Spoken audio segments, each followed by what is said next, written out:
heroes, it is I, the Dalek Emperor, and welcome to another DALEKcast. Our first question is from Dalek Lord. I enjoy the stop-motion videos.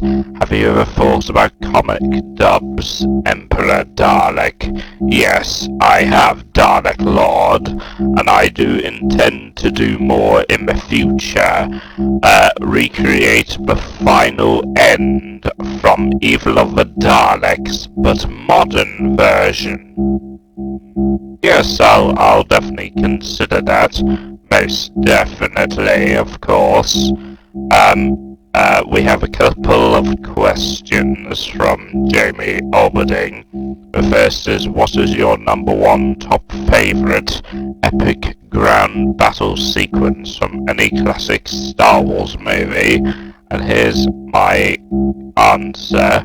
Okay, apparently he says his number one favourite is the scene from the Battle of Hoth, apparently. If you're talking about, like, battleground sequences, I have to say my favourite would have to be the Siege of Mandalore in the Clone Wars TV series of Series 7. So, TLDR, the next question is, could you complete the rest of the Homeworld Remastered game? Yes, I haven't played that in a while, but I was playing something similar to that already called, what's it called? Oh yes, Stellaris, yes.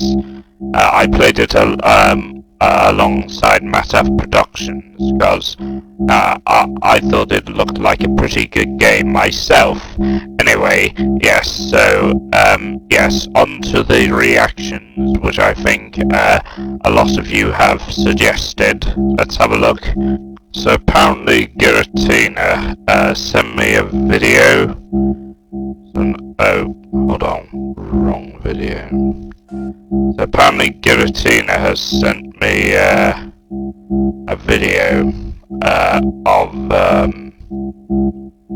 I don't know what it is, but apparently it was made by James isn't here, and apparently it involves someone named George Carlin voicing Thomas the Tank Engine. And apparently there's 7 volumes of this. What? Okay.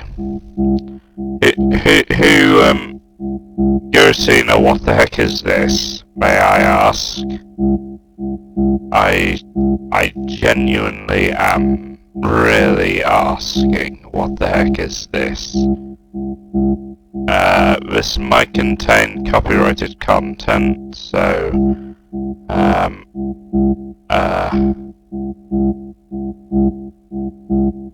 yeah, I might need to, well, you know,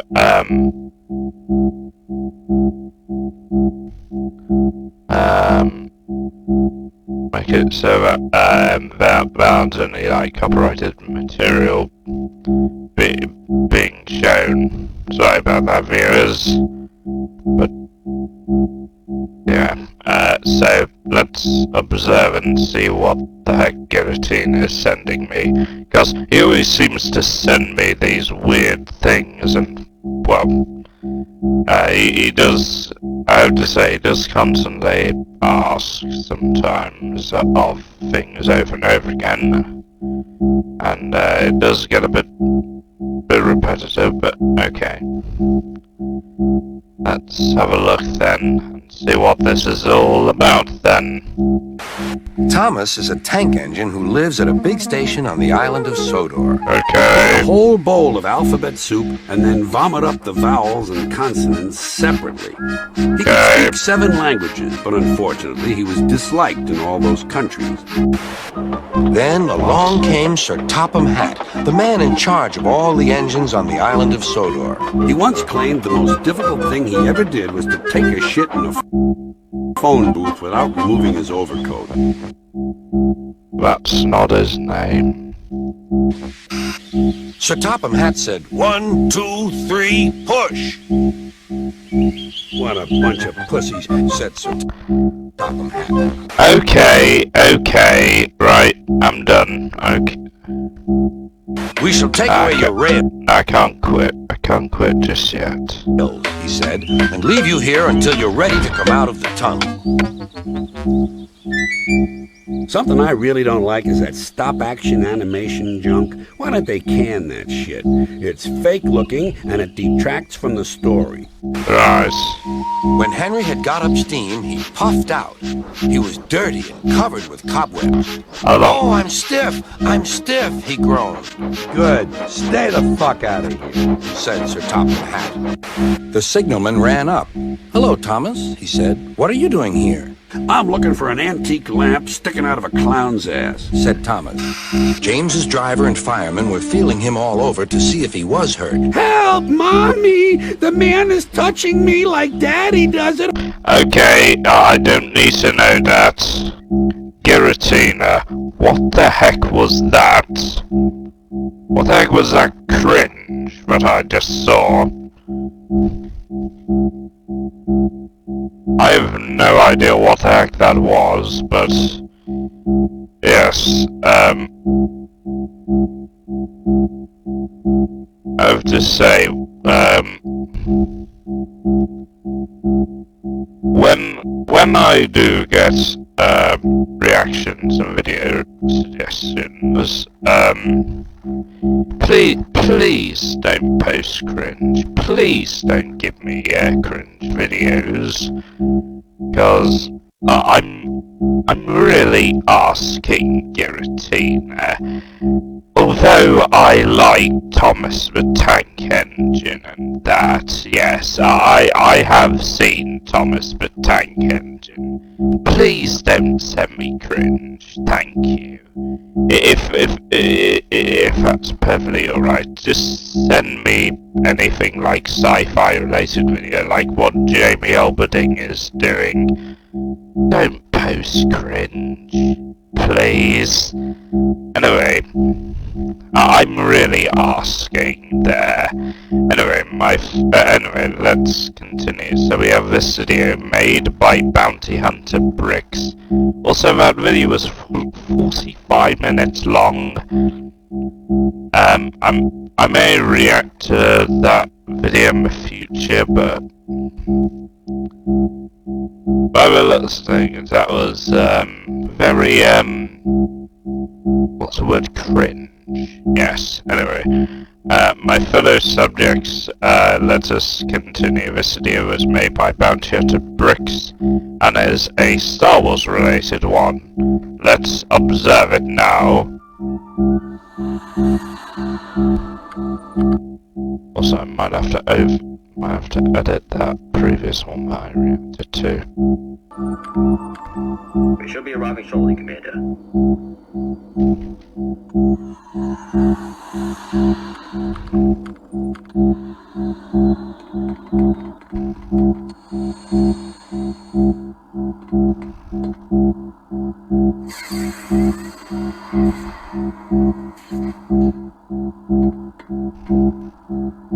Welcome, sir. Commander Quake is expecting you in the control area.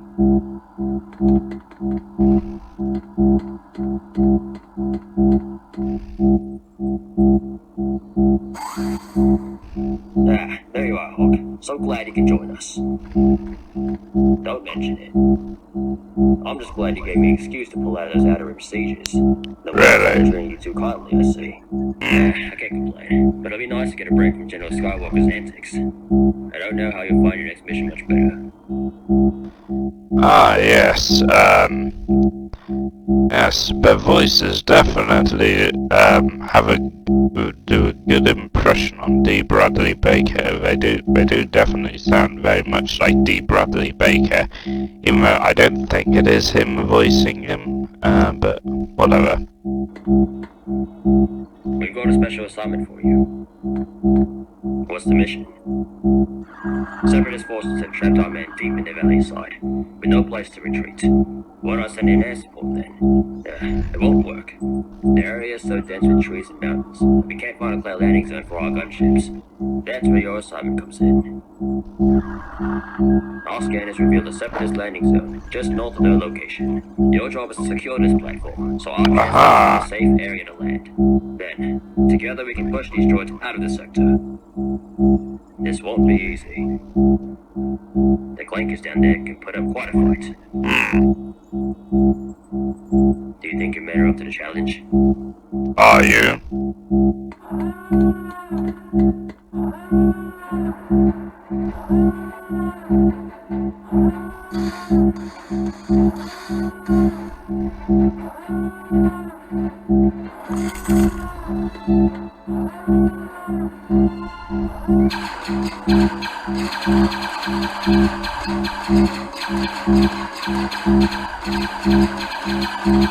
Damn, this is good.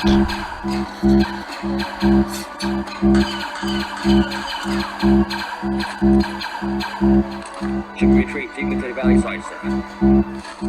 It's no use. There's no retreating from this. Commander, where are those reinforcements you promised us? On their way as we speak, Lieutenant.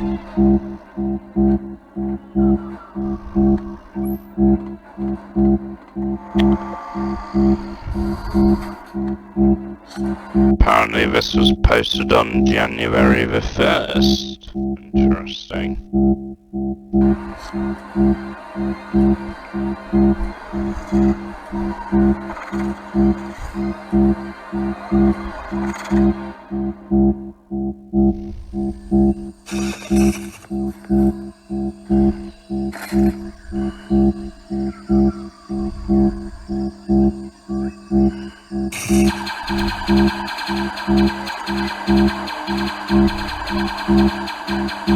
Drop us here.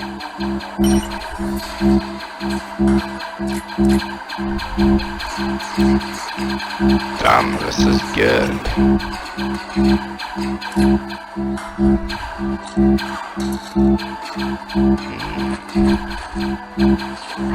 I like this.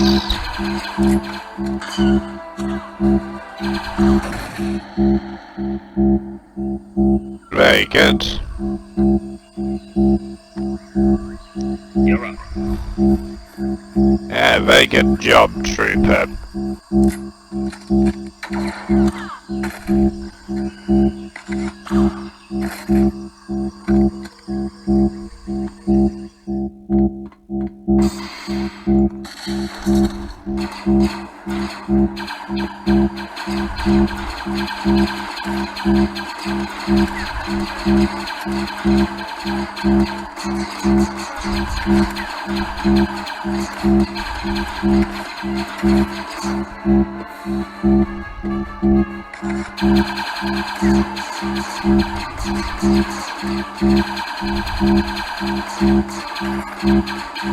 Oh dear.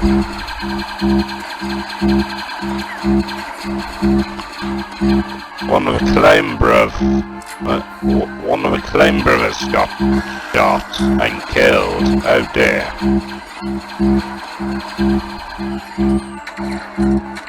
Damn, the 501st are pretty cool.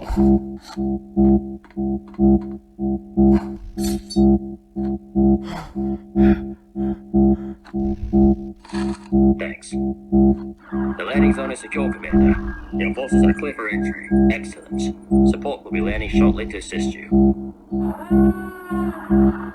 Oh dear. Sir, droid forces have breached the hull. Get those clankers off Oh the ship dear. now. The hangar needs to be secure so we can assist our ground forces.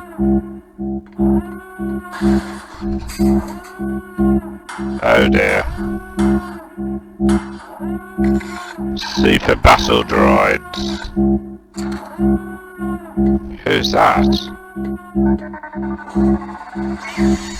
Commander, quick, come in. Oh dear, we got a Sith. Sir, I think there's something you should see. be. Oh I don't dear. think we have the numbers to repel a whole droid battalion. What are we going to do? Nothing's changed. Our orders Yes. still stand. We are to hold this base, so let the Separatists take Botherwee. Prepare to fight, gentlemen.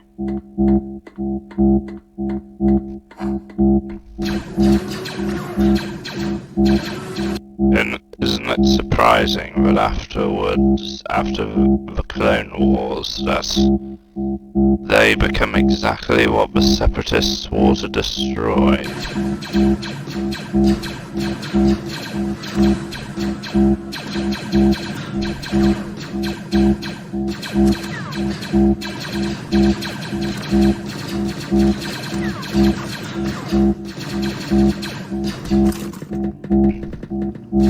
Also, haven't seen the Bad Batch Season 2 yet, but I do intend to have a look soon.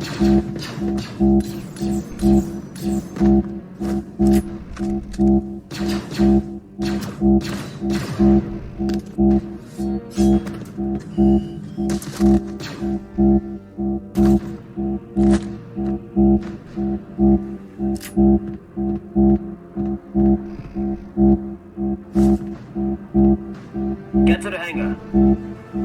We have to clear the area so our gunships can launch.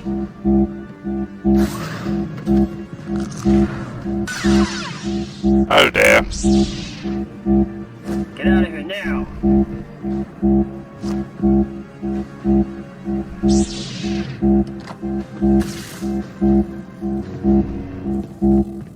Ah, you're using me old Purge Trooper dick, aren't you? Begin the attack.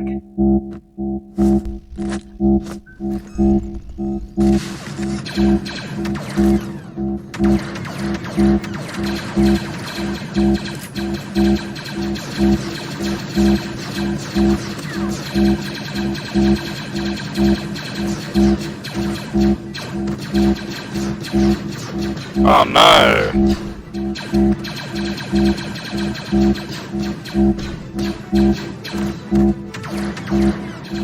Oh dear!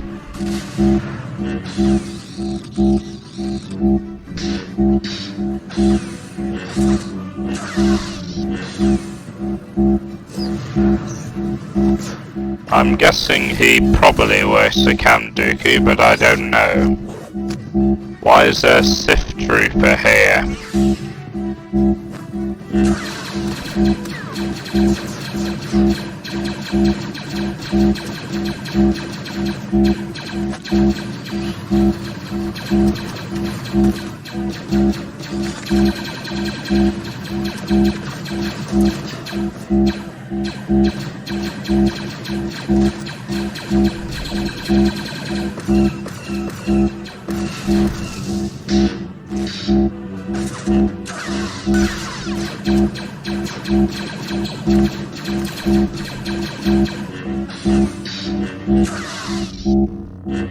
Oh no!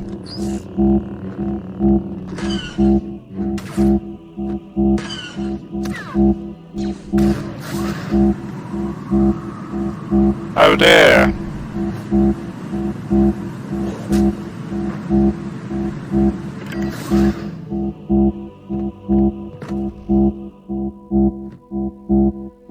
Commander, our forces have successfully repelled the enemy. We will begin landing escort immediately.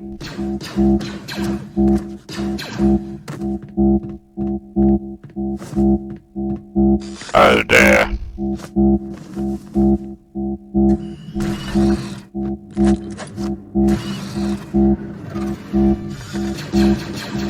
Ah, yeah, well done.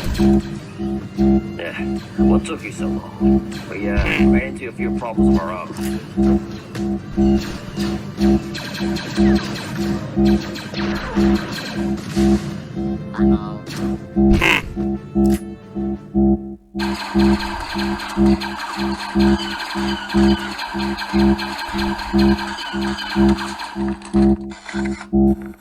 Oh no!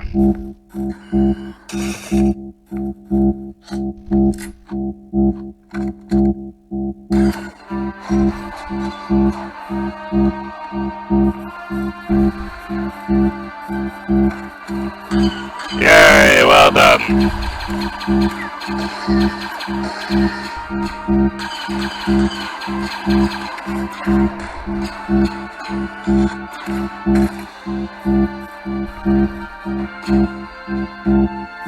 I think I'll be seeing some droids in the Mandalorian series, if I'm correct.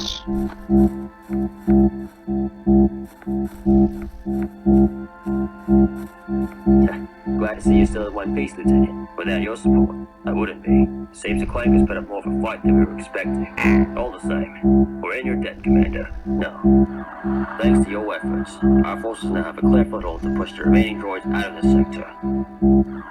Ultimately, we'll soon be out of Separatist control.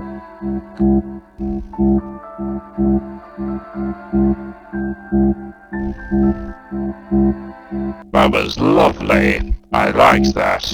Anyway, time to move on now. Okay, here is the next two videos. The first is a Beware fan series title sequence made by Adam Walker FX. Now, if you must know, he is known for making a lot of Doctor Who intros, apparently, using a lot of VFX and graphics design.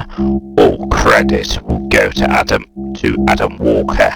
Let's observe now.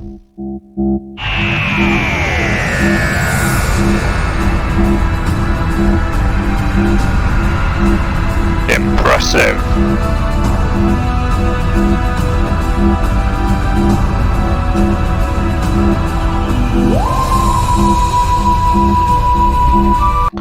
Domhnall Gleeson? I don't know if I actually see him as a doctor, but okay.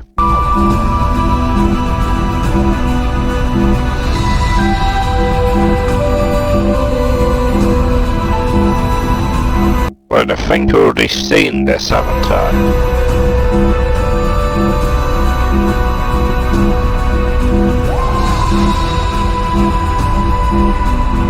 Symphony of the Daleks.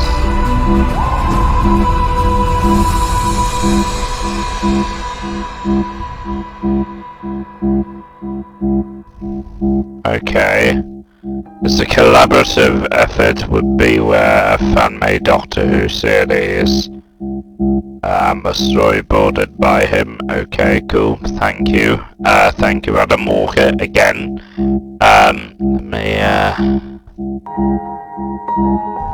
Okay, yeah, that was good. That was very good. Maybe I'll have a look at that particular episode myself. Anyway, it is time to move on now. So this is a concept 60th trailer involving David Tennant as the 14th Doctor. Let me show you now.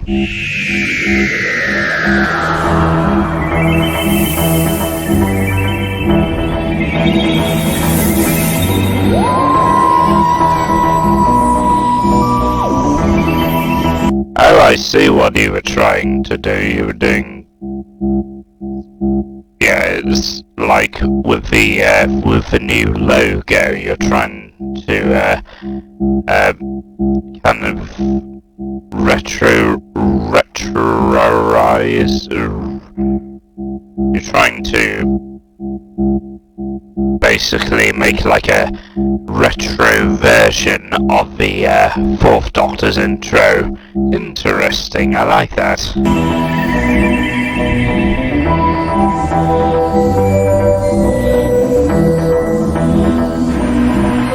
Yes, if I make something like that, I'll be very intrigued.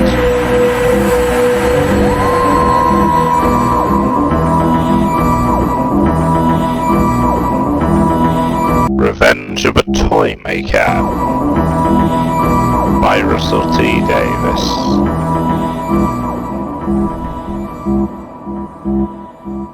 Well, we don't even know what it's even going to be called. what the 60th special is going to be called. Anyway, moving on. So we have 2 awesome videos made by the great Yarn Hub. Yes, the same Yarn Hub, the one who makes those very interesting animations. So the first is about 10 minutes long, the other is about 9 minutes long. Let's observe them both now, shall we?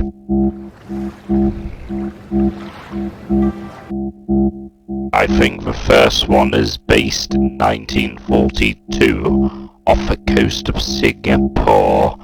A river steamer commandeered the British and is attacked by Japanese bombers. Captain Thomas Wilson of HMS Lee Woo leads his crew in a desperate resistance and escape. When the Lee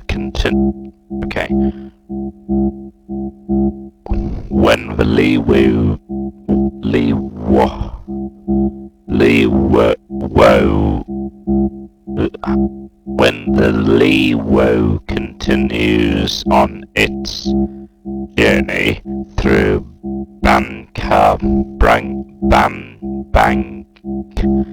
Bangkok Strait, their hopes are dashed when they spot a Japanese fleet 10 miles ahead. Really? Let's observe. Oh, it says steamer, not streamer. So a river steamer was commandeered by a British naval thing, I see. It's the early morning of February the 13th, 1942, off the coast of a besieged Singapore. 3 British patrol boats wait at anchor, bouncing up and down in the gentle waves. The HMS Lee Woo is a passenger boat that's been commandeered and armed with meagre defences by the British, as well as the Fu Wo and a boat whose name has been lost to time.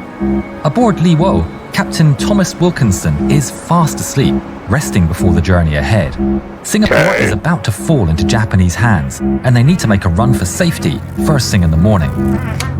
The rumble of aircraft engines reaches his ears, growing ever louder. Realization hits him like a brick. He snaps awake and runs out onto the deck, where he witnesses a swarm of Japanese bombers filling the sky, and a couple ominously straight towards him. Wilkinson runs as the bombers open fire with their machine guns. Their shots pierce through the ship's unarmored upper deck and detonate inside the second floor quarters. Wilkinson makes it to the bridge, unharmed, along with several of his crew. Amidst the chaos, he spots a coastal anti-air battery, and thinking fast, he points at it and orders his men to get as close to the weapon as fast as they can. Really Skydance interactive net.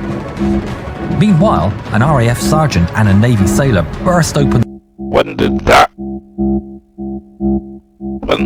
that come onto my video as an advertisement? The door to the ship's upper deck, rushing for a pair of stationary Lewis machine guns. They swing the weapons at the multitude of aircraft making passes on the ship and open fire in a desperate resistance, unflinching in the face of overwhelming incoming fire. The ships rumble to life and power closer to the anti-air batteries, compelling the planes to pick other targets. The crew wait anxiously, watching the swarm of warplanes dropping bombs inland for several agonizing minutes until the enemy runs out of ammunition and flies off. Oh my goodness. Captain Wilkinson gathers his breath and turns to his shaken crew. Radio the other ships. We're getting out of here. A few men gather on the railings as the ships make their way out to sea, watching the burning city of Singapore recede into the distance. I have to say, my goodness, the animation has definitely improved since last time. A day goes by. I like They it. successfully traverse an Allied minefield, and the unnamed boat goes its separate way. By this stage, the RAF sergeant and the Navy sailor have become the de facto machine gunners. The sergeant coordinates the rotation with his fellow to keep a constant eye on the sky. That afternoon, what the crew has been dreading the whole day becomes reality. Planes. Lewo's speed and maneuverability and Wilkinson's well-timed orders proved to be too much for the Japanese aviator's marksmanship. But the story is very different for her companion. The bigger Fu Wo is slower and less maneuverable than the Lewo. Her captain tries everything, but eventually, a Japanese pilot finds his mark. A bomb passes through the deck and explodes deep within the ship, cracking the hull and starting a fire. Oh dear. The raid comes to an end shortly after, and the men of Fu Wo extinguish the inferno. But the hull damage is too extensive. A few hours after the attack, the Fu Wo is purposely beached at Banker Island and would be blown up by her own crew later that night, with the men hiding away in occupied territory. Li Wo is left alone. They continue their journey through the Banker Strait. Beyond it, they'll be faced with 200 more miles of open sea before finally reaching the safety of Batavia, modern-day Jakarta. But their hopes are dashed with a simple sentence. "Smoke off the port bow! 10 miles ahead, sir!" Captain Wilkinson's heart drops, and the bridge falls into a silence. They can all feel it. It's a Japanese fleet. Holy The moly! Li Wo continues on its path with lookouts keeping watch on the horizon. One by one, the distinctive silhouette of 11 enemy ships comes into view. 8 troop transports carrying men to the Japanese invasion of Sumatra, and 3 warships. It's a worst-case scenario. They don't have the supplies to take another route. The only path was forward, and now it's blocked. They consider beaching the ship, but Wilkinson doesn't want to give up like that, not after Singapore. But attacking such a fleet would be nothing short of suicide. At an impasse, he leaves the bridge and gathers his men. He explains the situation and requests their input. The response is completely one-sided. We'll fight. Rest easy with our choice of rooms. Oh my goodness, these Premier Inn adverts. Captain Wilkinson returns to the bridge full of determination. He steps up to the front of the bridge, looking onto the incoming battle, and declares, "We shall take as many of them with us as we can." The men get in their positions, and the gun layer brings their stored shells to the ship's singular 4-inch gun. There's just 13 of them. They approach the... Oh yeah, also those videos that I watched previously. They're very impressive, as well as this video. It's pretty good. enemy fleet for 30 excruciating minutes, watching their vessels grow bigger and bigger. The Li Wo wanders right into the enemy gun range, but the Japanese don't seem to notice. The crew waits nervously. They don't have a rangefinder and have very little shells. They need to get as close as possible to make the most of them, even if they could be found out at any moment. The Li Wo gets just 2,000 yards away from the enemy ships, the gun aiming for a Japanese crew transport. Finally, Captain Wilkinson makes the order. Fire! A bang washes over the sea. Fire! The Li Wo's 4-inch shell is propelled across the air, zipping right above the enemy's head. The Japanese hear it, but they don't realize they're under attack. Meanwhile, the gunners reload a second round into the chamber, adjust, and fire. It, too, misses. The Japanese know something is up now, and a lookout spots the Li Wo coming towards them. Alarms blare across the Japanese transport column. Their sailors scramble to man their posts, and officers frenetically radio their warships for help. Back at the British vessel, the gunners load a third round into the chamber and fire. Third time is the charm. The 4-inch armor-piercing shell slams into the side of the troop transport, right underneath the bridge. The explosion kills several officers and starts a fire. 8 nautical miles away, the Japanese warships turn their lumbering guns towards the battle, but the Lee Wool is right between the transports and the warships. Their distant silhouettes blend with one another, and the Japanese gunners can't fire out of fear of striking their own. The British fire over and over as fast as they can, targeting this one transport determined to take it down. Low-caliber bullets are cracking overhead as soldiers aboard the enemy vessels take shots at Lee Woe with their rifles, and the British machine gunners respond in kind.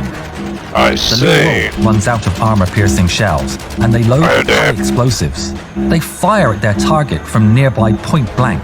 The explosions burst through the thin superstructure, sending shrapnel flying across the inside. The soldiers inside panic and abandon ship in a chaotic retreat. On board the Lee Woe, the gunners fire their last shot. Well done, nice shot. A shrapnel shell akin to a massive shotgun. The pellets strike the side, doing little damage, and the enemy transport remains afloat. But Captain Wilkinson is not having it. They're determined to bring this thing down. He turns to his helmsman and orders, "Ram it." Oh dear. Aboard the enemy It looks vessel, like... Well... Yeah, I don't exactly know how they're gonna ram that ship. 4 Japanese fight through the masses of fleeing soldiers.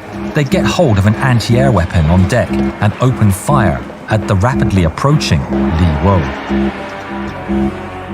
In a blur, a barrage of shells tears across the lower deck of the British ship, taking out a swathe of sailors. On the top deck, the RAF sergeant responds quickly and fires a volley from his Lewis gun at the enemy gunners, taking them out just moments before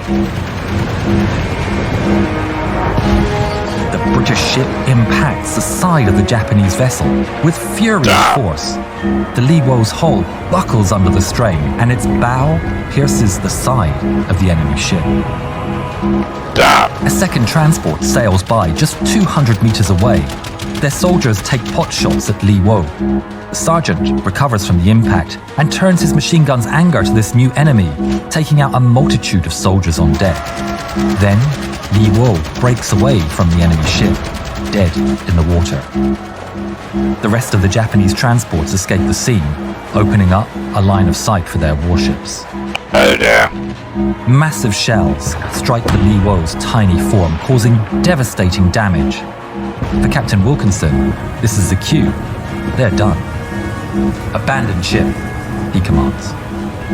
This little ship is shot at mercilessly as her crew... Oh no! Explosions turning it into Well, that's scrap not in good minutes. news. Lee Woe capsizes quickly under the punishment and sinks into the depths. Of the Lee Woe's 86-man crew, only 7 would get to return home. The identity of the RAF sergeant who manned the Lewis gun would be lost to history. The target of their final act would burn uncontrollably until it sank several hours later. Captain Thomas Wilkinson would be posthumously awarded the Victoria Cross for his actions. He still remains at his post. If you haven't yet, please subscribe to the channel and please watch more videos. Ah, interesting. So we have this next video, which was also made by Yarn Hub. It is called the M26 Pershing. This is T-34 85. Let's have a look. I believe this is set during, apparently the Cold War. It is evening of August 17th, 1950,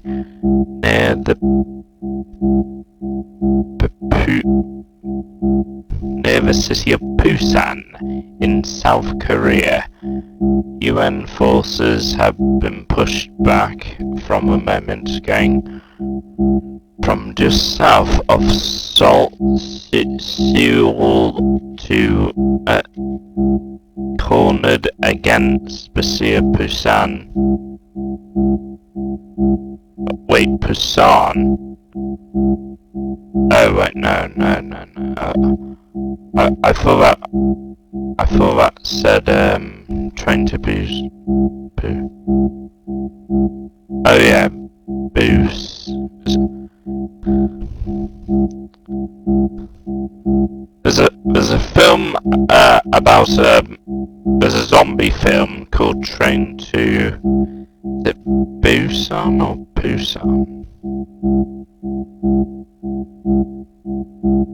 Train to... Oh, yeah, it is. Train to Busan. So this is Busan, a different place in South Korea. Oh, I see. It's the evening of August the 17th, 1950, near the city of Busan in South Korea. Lieutenant Granville George G.G. Sweet of the 1st Platoon, Company A. So this is set during the Cold War, and the North Koreans are equipped with T-34-85s, which I believe are tanks, I presume. Of the 1st Marine Tank Battalion takes a moment to rest by the steel... All credit goes to Yarn Hub, just saying. I'll put the link in the description along with the other videos. Giants under his command. Yeah.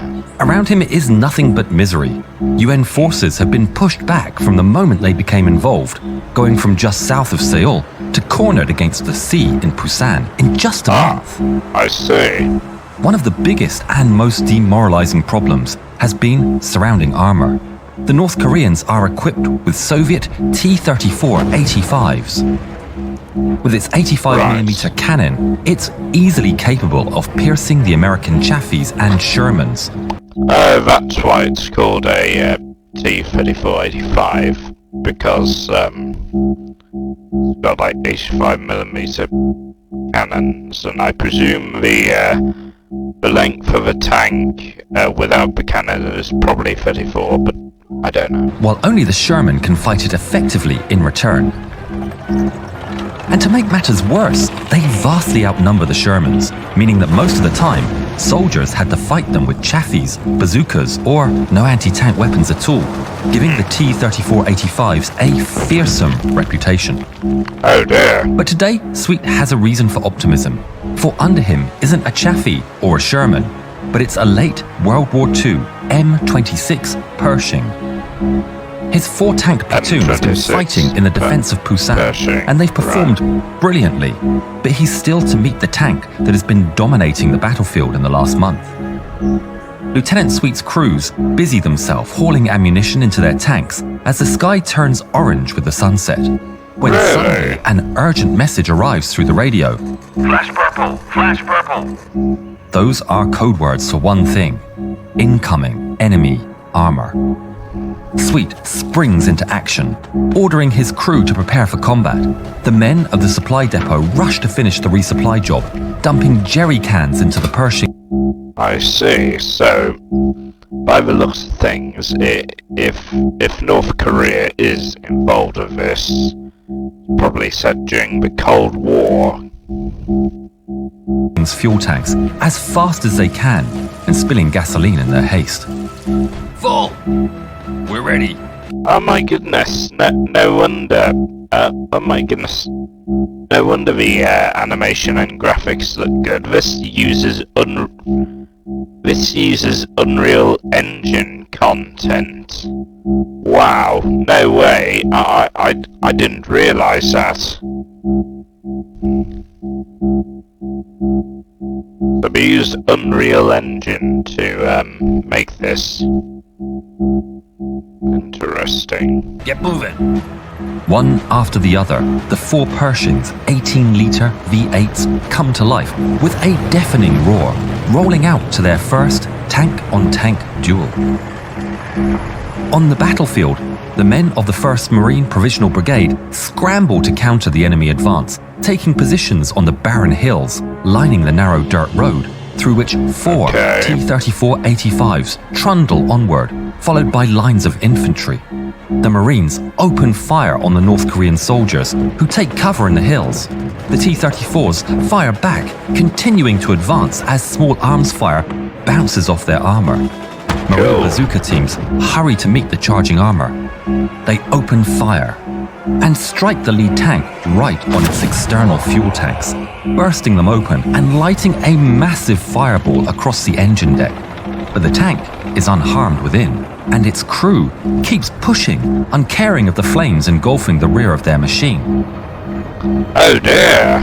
Meanwhile, further along the road, bones, Lieutenant Sweet is making his way towards the scene. They're close, they can hear gunshots, and Sweet is in constant update of the evolving situation. But then they stumble upon a pair of abandoned supply trucks right in the center of the road, blocking the path. The commander of the second tank in line, Technical Sergeant Cecil Fullerton, looks down at his gunner and orders him, "Keep your eyes ahead. If something rounds the bend, shoot it." He then climbs off his tank and hurries over to the abandoned vehicles, driving them off the road to open a space for the tanks to proceed. The tank convoy immediately gets back going again. Fullerton gets back in his tank and Sweet radios him. Sweet's tank has a problem with the elevation of the gun, so he orders Fullerton to take the lead. He'll take the rear. Fullerton's tank drives ahead as ordered, as the sounds of battle become more and more intense. Through the radio, Sweet is told, 4 tanks heading your way. We can't stop them. Thinking quickly, Sweet orders the platoon to stop, and his 3 fully operational tanks to form a wall across the road and aim straight ahead. The enemy Fullerton takes his position, heartbeat racing. The other pair of Pershings are maneuvering to take their spots beside him, when suddenly a fireball of a T-34 rounds the corner before Fullerton's eyes. He gasps and shouts, "Enemy ahead! Fire!" The Pershing's 90mm cannon opens fire with thunderous fury. The shell streaks across the air and strikes the enemy straight on the turret, piercing right through and exiting out of the rear, continuing its path until it impacts into the hill behind. Inside the Pershing, the crew waits for the cloud of dirt picked up by the Pershing's cannon to clear away. Slowly, it reveals the enemy T-34, seemingly untouched and still rolling forward.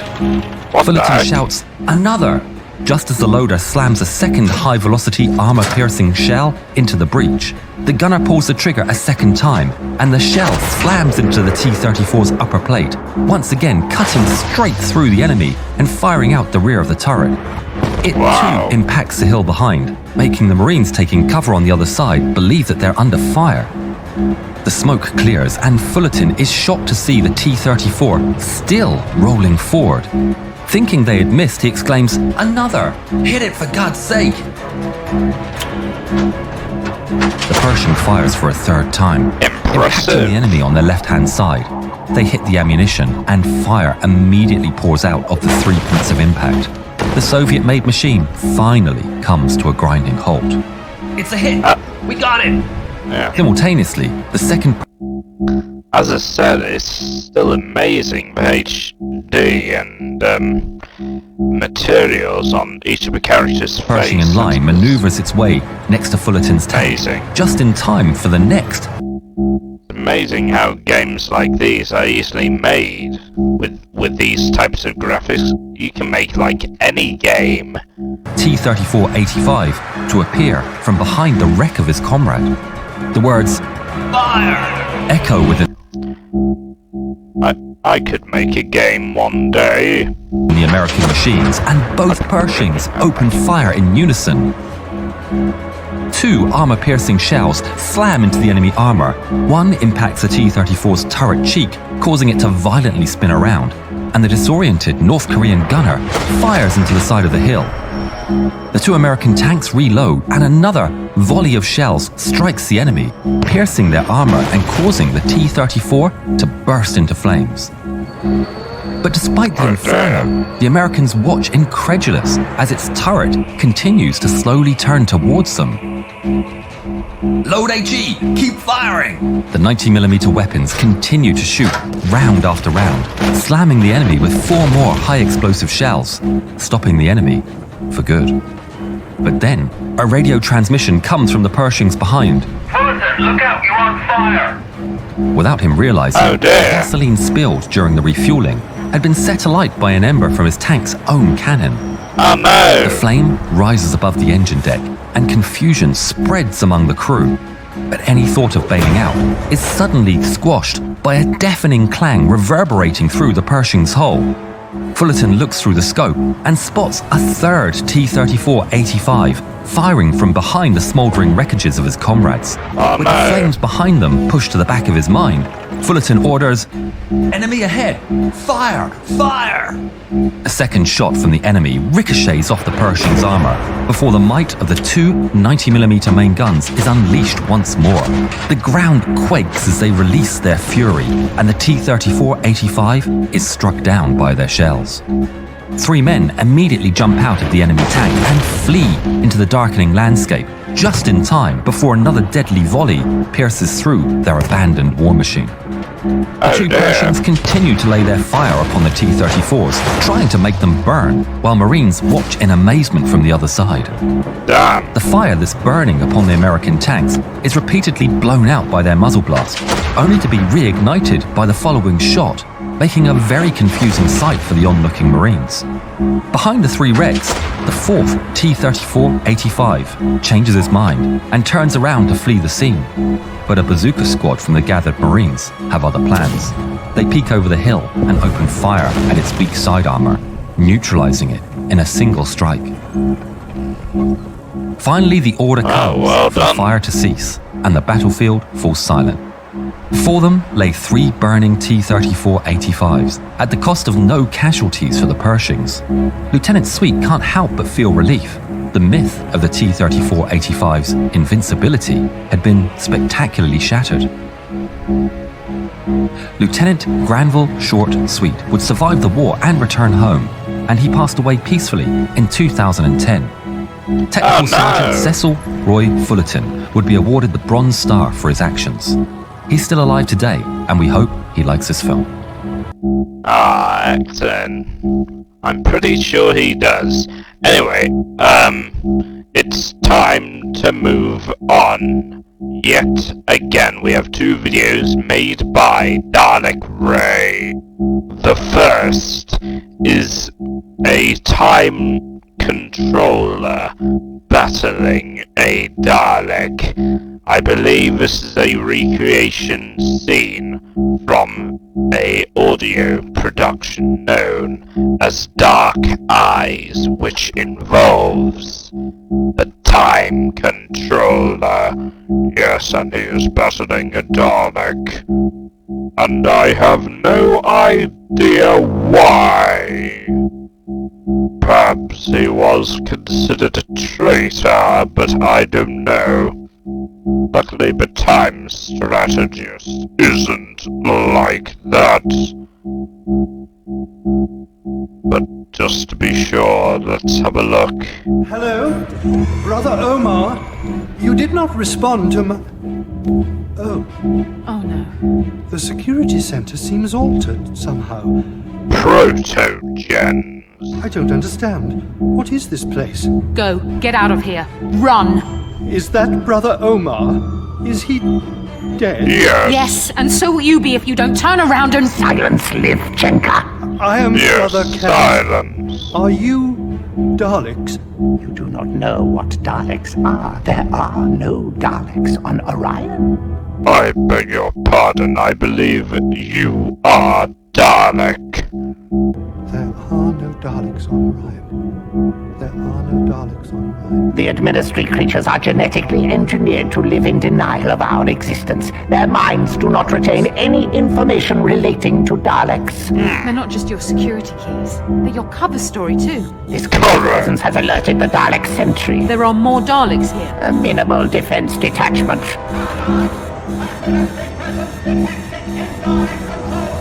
It will deal with the incursion. Deal with. What will it do? There are no Daleks on Orion. Exterminate the Plutogen now! Exterminate!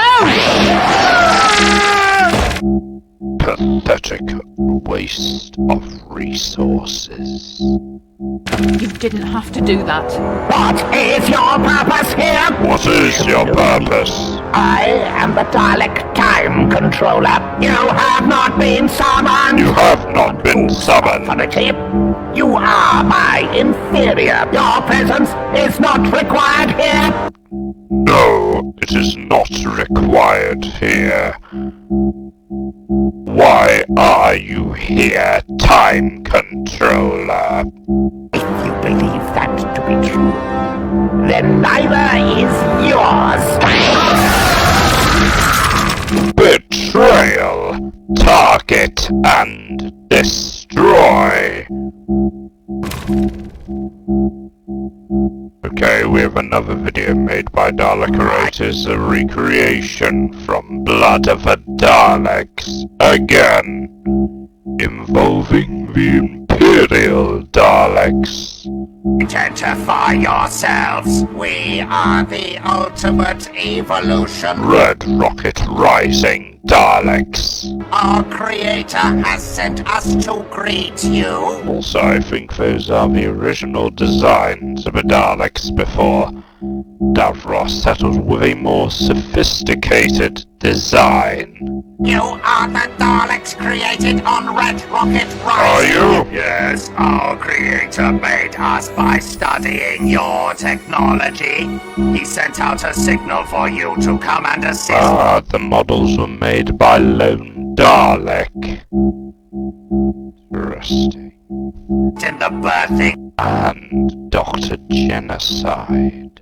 of a new species, Daleks, you are welcome. Scans confirm presence of genetic impurities. We are the same. We are all Daleks. Incorrect. You are not Daleks. You represent a deviation from the purity of the Dalek bloodline. Correct. Our creator summoned you, and you came. We received the signal from Martes. That is why we deflected the asteroid to destroy this planet. Correct. I do not understand. Exterminate They must them. be eradicated.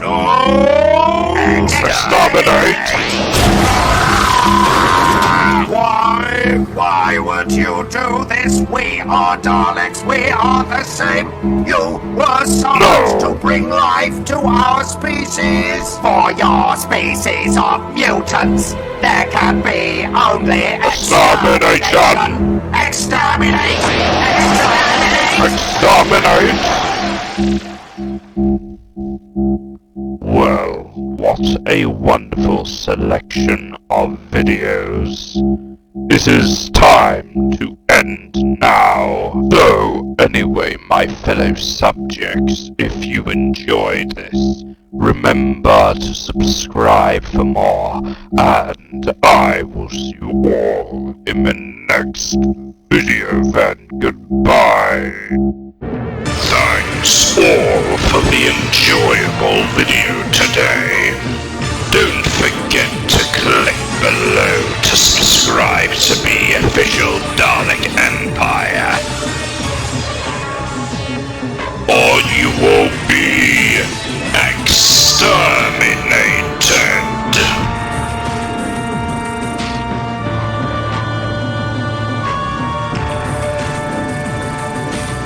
There will be no resistance.